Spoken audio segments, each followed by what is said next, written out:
I need you to do something before I start. I need you to think about the doors in your house right now. Not the front door, not the back door, the one you don't really think about. The one to the basement, or the utility closet, or the room at the end of the hall that you keep meaning to clean out. Think about whether you closed it before you sat down tonight. Think about whether you're completely sure, because I used to be sure. I used to be the kind of person who checked locks twice, who slept soundly, who laughed at people who said they felt something in an old house. My wife Claire used to say I was the most aggressively rational person she had ever met. She doesn't say that anymore till we moved into the house on the first Saturday of March. Roane County, West Virginia. 19 miles from the nearest grocery store, 42 miles from anything you'd call a city. A 1937 farmhouse, white clapboard gone gray, for acres of field, a covered porch, and a price that made our realtor in Columbus look at us like we were getting away with something. We were, or we thought we were. If you are new, subscribe this channel so you don't miss next video. If this one stayed with you, like the video. It takes 2 seconds and it means other people find their way here. Drop a comment. I read all of them. Every single one. Send this to whoever you know is sleeping alone tonight. Let them decide if that was a good idea. The next story is already in my drafts. What I'm about to tell you happened over the course of 11 weeks. I have documented as much of it as I can. I have the camera footage, or what's left of it. I have the timestamps. I have Claire sitting across from me right now as I record this. And if you hear her breathing change at certain points in this story, that's because she was there for all of it. She will tell you the same things I'm about to tell you. Word for word, the basement door was closed when we moved in. It was closed every day for the first 3 weeks. And then one night, at 7 a.m. in the morning, it wasn't. Let me tell you about the house first, because the house matters. Not in the way people say a house matters in these kinds of stories, not because it looked creepy or felt wrong from the beginning. It didn't. That's the part one need you to understand. When we pulled into that gravel driveway for the first time, and Claire stepped out of the car and turned around slowly, looking at the field and the tree line and the wide gray sky above it, she smiled the biggest smile I had seen in 2 years. She said, "This is it. This is the one." And I felt it too. Relief. The specific, bone-deep relief of finding the place you've been looking for. The house was everything we'd wanted. Original hardwood floors that creaked in specific spots you learned to memorize. Third step from the top. The patch near the kitchen doorway. The floor in front of the bedroom window. Low ceilings with exposed beams in the living room that Claire immediately wanted to hang plants from. A kitchen with good Eastern light that came in clean and yellow in the mornings. And at the back of the kitchen, a heavy wooden door with old iron hardware, a lift-in press latch, the kind that engaged with a firm, definitive click that opened onto a staircase leading down to the basement. The basement was what you'd expect in a house this age. Poured concrete floor, stone foundation walls, exposed joists above.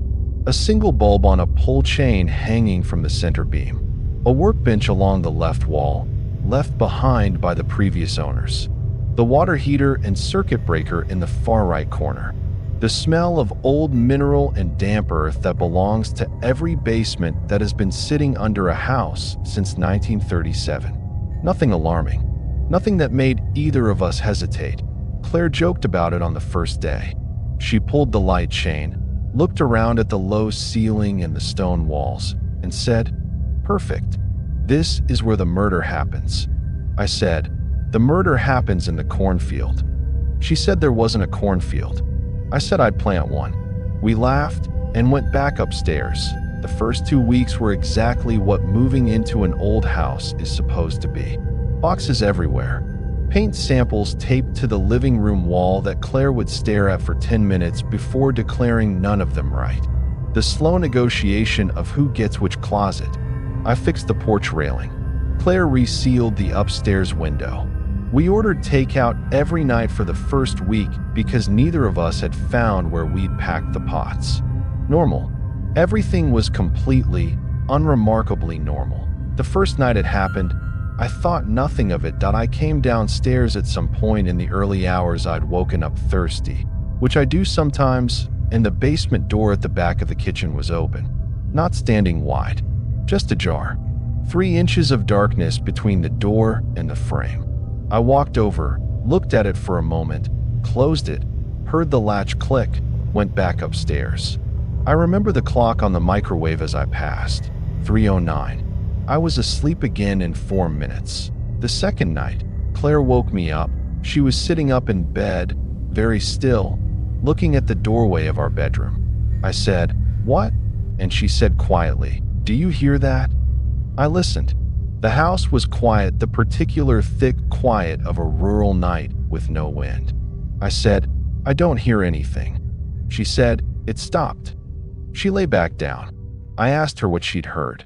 She said, "I don't know. Movement, I think. Like something shifting." I told her it was the house settling. She said she knew, but she didn't fall back asleep for a long time. I could tell by her breathing. The third night, I woke up on my own at 3:07 a.m. I know the time because I looked at the clock before I even sat up. Some instinct, some internal alarm I hadn't set. The bedroom was dark and still. Claire was asleep. I lay there for a full minute, listening to the house. And then I got up and went downstairs, and the basement door was open again. Same gap, same 3 inches of dark. I stood in the kitchen and looked at that door for longer than I had the first time. The house was completely quiet. No wind outside. The night was still and cold and clear. I walked to the door and I put my hand against it, slowly, and I pushed it open all the way, and I looked down the stairs into the dark below. The chain for the light was visible at the bottom of the stairwell, swaying slightly, just barely. A slow, small movement, like something had disturbed the air near it very recently. There was no draft. The basement had no windows, no external vents, nothing that should have made that chain move. I pulled the chain. The bulb came on. I looked at every corner of the basement from the top of the stairs. Concrete floor, stone walls, workbench, water heater, nothing. I went back to bed. I didn't tell Claire about the chain. I tested the latch the next evening before dinner, in front of Claire, making it look casual. Pressed it 3 times. It engaged each time with a clean, solid click. Claire watched me and said, "It keeps opening, doesn't it?" Not a question. I said, "Probably just the hardware." She said, "Hum." And she looked at the door for a moment with an expression I didn't know how to read. And then she went back to stirring whatever was on the stove. The 4th night. The 5th. The 6th. 3:07 a.m. every time. I stopped going downstairs to close it. Claire never asked why. I think she already knew I'd stopped. The sounds started in the 2nd week of April. Both of us heard them. That's important. I need you to know it wasn't just me. The first time, we were in bed and both awake, though neither of us had said so. I could tell by the way Claire was breathing, that slightly too controlled rhythm of someone lying still and listening. Then we both heard it at the same moment. A slow, dragging sound, coming from below, from the basement, like something heavy being pulled across concrete in short intervals. 3 seconds of sound, 5 seconds of silence, 3 seconds of sound. It lasted for about 4 minutes, and then stopped. Claire reached over in the dark and found my hand. She didn't say anything. I didn't say anything. We lay there in the quiet that came after, and neither of us moved for a long time. In the morning, at breakfast, Claire said, "I want to talk about last night." I said, "Okay." She said, "That wasn't the house settling." I said I knew. She said, "So what was it?" I said I didn't know. She looked at her coffee. Then she said, "I don't want to go downstairs anymore." I said I understood. I said I'd handle anything that needed handling down there. She nodded. Then she said, very quietly, "It's been doing it for a while, hasn't it? The door?" I said yes. She nodded again, like that confirmed something she'd already figured out. I went down that morning to check the basement floor. Nothing out of place. No marks on the concrete. No disturbed dust. No sign that anything had moved. The workbench was exactly as it always was. The water heater sat in its corner. The far end of the room was still and ordinary in the yellow light. I stood there for 2 minutes and felt nothing except a persistent, low-grade reluctance to turn my back on the room. When I went back up the stairs that I turned my back. Nothing happened, but the feeling stayed. The bulb started moving. Not dramatically, just that slow oscillation, like the air near it had been disturbed a moment before you looked at it. Claire noticed it first. She'd sent me down to get something from the utility shelf on the landing, and when I came back up, she was standing in the kitchen looking through the open door at the basement below. I said, "What?" She pointed at the bulb. It was swinging slowly, gently in a room with no windows, no draft, no open doors to create airflow. We watched it together for about 30 seconds. It gradually stilled. Claire closed the basement door and latched it, and we didn't talk about it for the rest of the evening. The cold was the next thing. May in West Virginia, the house warming up naturally, windows open in the afternoons. But when the basement door was open, and it was always open in the mornings now, regardless of how we'd latched it the night before, there was a cold that came up the stairs that had no business being there. Not the damp cool of an underground room. Something colder. Something that raised the hair on your arms in a way that regular cold doesn't. Claire started keeping the kitchen door to the basement closed during the day as well. Not just locked at night. Closed and latched every time she walked past it. She told me one evening, standing at the kitchen counter with her back to the basement door, that she had started feeling like something was at the bottom of the stairs. Not seeing anything, not hearing anything, just knowing. The specific, irrational, animal knowledge that something is behind the door you're facing away from. She said, "I know how that sounds." I said I didn't think it sounded irrational at all. She looked at me. "You feel it too," she said. I said yes. She turned around and looked at the basement door for a long moment. Then she said, "What's down there, Daniel?" I said I didn't know. And that was the most frightening answer I could have given her, because she knew I meant it. I ordered the camera on a Tuesday in the second week of May. Wireless, motion-activated, app on my phone. I set it on the kitchen counter angled at the basement door and the top of the stairs. Claire watched me set it up without saying anything. When I was done, she said, "And if it shows something?" I said, "Then at least we'll know." She said, "Will that be better?" I didn't answer. I didn't have one for the first night. The camera triggered at 3:07 a.m. My phone buzzed on the nightstand, and Claire was awake before I picked it up. She'd been waiting for it, I think. We watched the clip together in the dark, her head against my shoulder, both of us looking at the small screen. The clip showed the kitchen. The basement door, closed and latched. Countertops. The ordinary geometry of our kitchen at night. And then, at second 9, the image dissolved into static. Not a glitch, a hard, instantaneous cut to gray and white noise. It lasted 11 seconds. Then it returned. The basement door was open. The clip ended. 11 seconds of static. Whatever happened to that door happened inside 11 seconds of gray nothing. Claire said, "Play it again." We played it 4 times. The result was the same every time. Static. Then open door. No transition, no explanation, no visible mechanism. I checked the camera's saved memory the next morning for any frames the app might not have transmitted. There was one. A single frame, captured at the very edge of the static window, in the fraction of a second before the image broke down completely. The camera angle should not have been able to see the bottom of the stairs from where it was positioned on the counter. The geometry was wrong. The door frame blocked the sightline. But in this one frame, somehow, it could. There was something at the bottom of the stairs that I've tried many times to describe what I saw in that frame, and I keep failing, because my brain resists the description the same way it resisted seeing it clearly at the time. Too tall.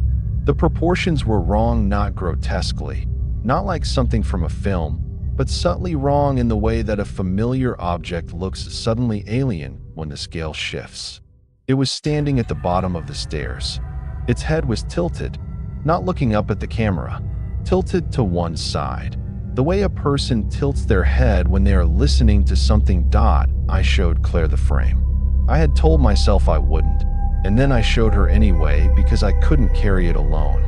She looked at it for a long time without speaking.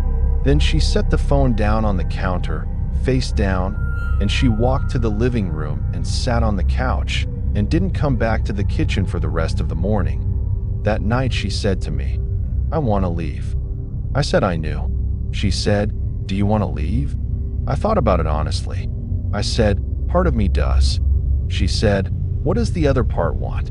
I said I didn't fully understand it yet. She said, "That scares me more than the door.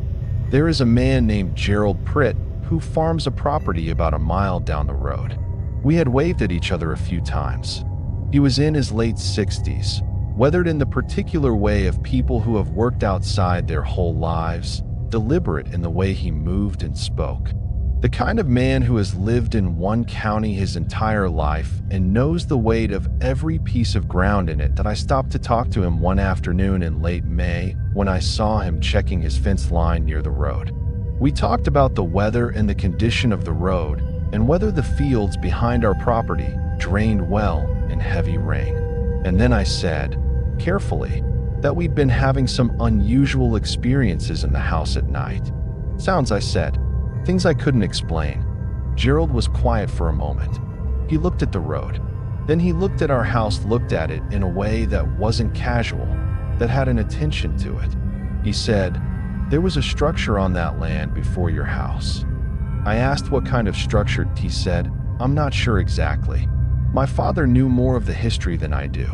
Something that was used for a while, and then not used and eventually came down. The house was built on the same footprint." He paused, or close to it. I asked him what it had been used for. He looked at me directly for the first time in the conversation.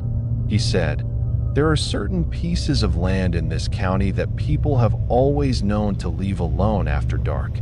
Not because of anything they can point to, just a knowledge that gets passed down.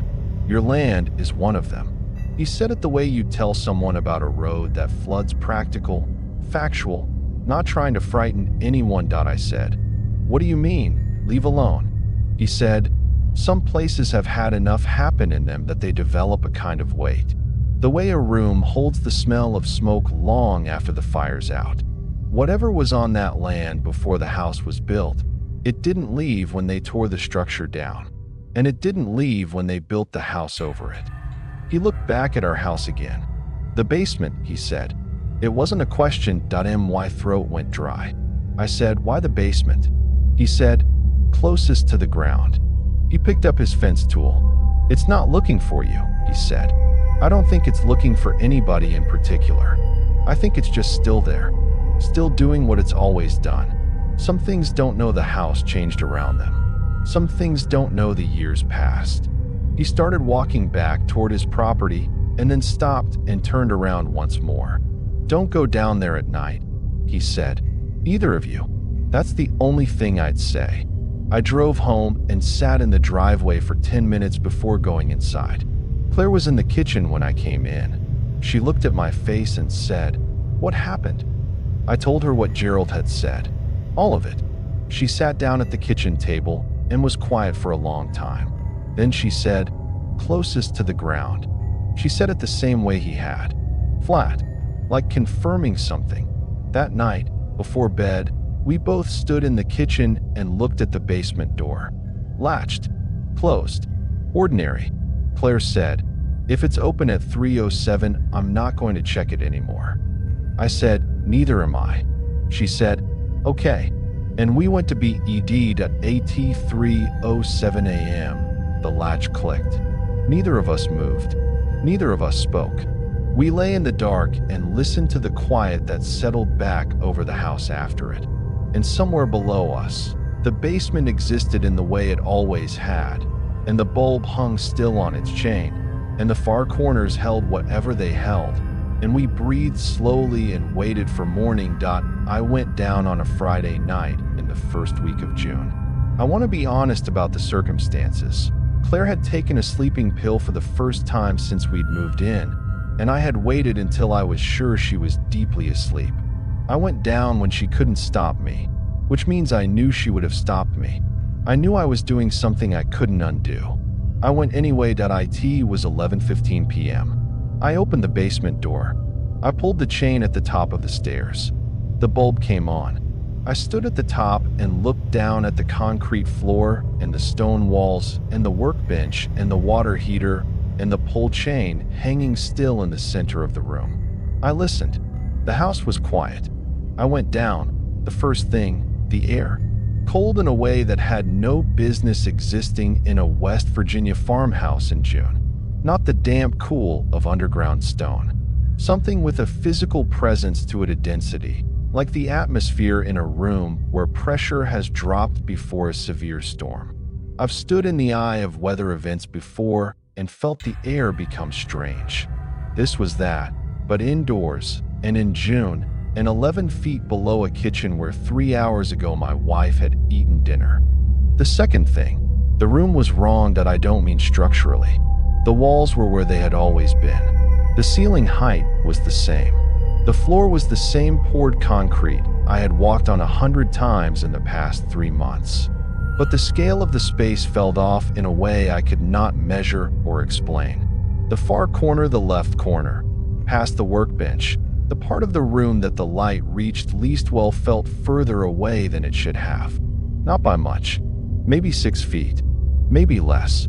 But standing in the center of that room and looking toward that corner, the distance felt wrong. My eyes kept trying to correct it, kept recalculating, and kept arriving at the same conclusion. Too far. The bulb flickered. One slow fade down to almost nothing, then back up. I stood still. It held. That I looked at the walls more carefully. Stone and mortar, same as always. But there was a quality to the surface that I had not noticed before, or that had not been there before. The texture looked deeper. The shadows between the stones were darker than the bulb's light should have allowed. Like the walls were absorbing something rather than reflecting it. The silence was the worst part. Not quiet silence. There is a difference, and the difference matters. Quiet is the absence of sound in a space that could hold sound. Silence is something more active than that. This basement was in a state of active, deliberate silence. The kind that has intent behind it. The kind that is being produced, not simply present. That I stood in the middle of the room, and I looked at the far corner. That it was there. That I cannot describe it in a way that will satisfy you, because my eyes would not let me see it completely. There was something in the corner, and it was darker than the dark around it, which is a thing that should be physically impossible, but was simply, plainly true. It occupied the corner the way an object occupies a space, with weight and solidity and there-ness. It was not moving. It was not making a sound. It was simply present, in the way that something present in a room for a very long time has a settled, permanent quality. Like it had been in that corner since before the concrete floor was poured. Since before the house existed above it. I stood and looked at it, or looked in its direction, and the temperature around me dropped further, a sudden, sharp drop that I felt in my chest and my hands. And then the corner spoke. The voice was soft, completely, perfectly calm. Not a whisper, quieter than a whisper, but clear in the way that sound is clear when everything else has gone completely still. Not close, not from directly in front of me, from the corner, from wherever it was. It said, "You came downstairs." Not a question, not a threat, a statement of plain fact. The voice of something that had been waiting, not impatiently, not desperately, just waiting the way old things wait, with no relationship to the passing of time, and had simply noted that the thing it had been waiting for had occurred. I walked up the stairs. Not running. My legs moved me up the stairs one at a time, and I closed the door at the top, and I stood in the kitchen with my hand on the door, and I felt my heartbeat in my fingers and my throat, and I counted my own breaths until they slowed. Then I went upstairs. I lay down next to Claire. She was deeply asleep. I put my hand over hers, and I looked at the ceiling, and I did not sleep again until the sun was fully up. In the morning, I told her everything. Every detail, exactly as I've just told you. She listened without interrupting. When I finished, she sat with her hands around her coffee cup and didn't speak for a long time. Then she said, "It's been waiting a long time." I asked her why she said that. She said, "The way you described the voice. Like it wasn't surprised. Like it knew you'd come eventually." I said, "What do we do?" She looked at me. She said, "I don't know. I don't think there's anything to do." That was 6 weeks ago. I want to tell you things have changed, that we figured out what it was or found a way to fix it or decided to leave and went. I want to give you a resolution. I don't have one that the door opens earlier now. Not just at night during the day, too. I'll come into the kitchen at 2 in the afternoon and it's standing open, the darkness of the stairs visible from the doorway. I close it and latch it and 3 hours later it's open again. Claire has stopped closing it. She just doesn't go near the back of the kitchen anymore. She rearranged where she keeps things so she doesn't have to. I noticed she did it without saying anything about it. And I didn't say anything either. Do we have conversations now that we didn't have before? Not about the basement around it. We talk about normal things, and beneath the conversation is the awareness of the door and the stairs and what's at the bottom of them. We've started going to bed earlier. We don't say why. We just both move toward the bedroom when the light outside starts fading. Like two people who have decided without discussing it that being upstairs is better than being downstairs once the dark comes. Gerald Pritt stopped at the end of our driveway last week. I walked out to meet him. He looked at the house for a long moment before he looked at me. He said, "You went down, didn't you?" Not a question. I said yes. He nodded slowly. He said, "How'd it go?" I said, "It spoke to me." He was quiet. Then he said, "It'll know you now." That's the difference. Before, you were just people in the house above. Now it knows you came down. I asked him what that meant practically. He said, "I'm not sure. I don't think anyone who knows is still around to ask." He drove away that I've stopped locking the basement door at night. It opens anyway, and the ritual of locking it and finding it open in the morning had started to feel like being mocked. Now I just leave it. Claire doesn't ask about it. I think she noticed on her own. Last night, I woke up at 3:02 a.m. I lay still and listened. The house was quiet. At 3:05, I heard the latch click and the faint creak of the hinges, and then the particular silence that settles over the house when the basement is open. I lay there and I looked at the ceiling and I thought about what Gerald said. "It'll know you now." I thought about the voice, the perfect, unhurried calm of it.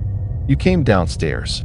I thought about how it sounded like it could have waited another 50 years. Another 100. How time does not touch whatever is in that corner. How the house was built around it, and it simply continued. How we moved into the house, and it simply waited. Patient in the way that things are patient when patience is effortless because time means nothing to them at all. Claire was awake beside me. I could tell by her breathing. I reached for her hand in the dark, and she took it without saying anything. We lay there together and listened to the house above the basement and the basement below the house. And beyond our windows, the West Virginia dark stretched out flat and complete in every direction. And in the kitchen below us, the door stood open at the top of the stairs, and at the bottom of those stairs, in the far corner of a room that felt slightly too large, something that had been in that land since before anyone, now living, was born, simply continued to be there, the way it always had, the way it would long after we were gone. I'm writing this at the kitchen table. Claire is sitting across from me. She didn't want me to do this alone. The basement door is open behind me, and I have not turned around. It's 3:06 a.m.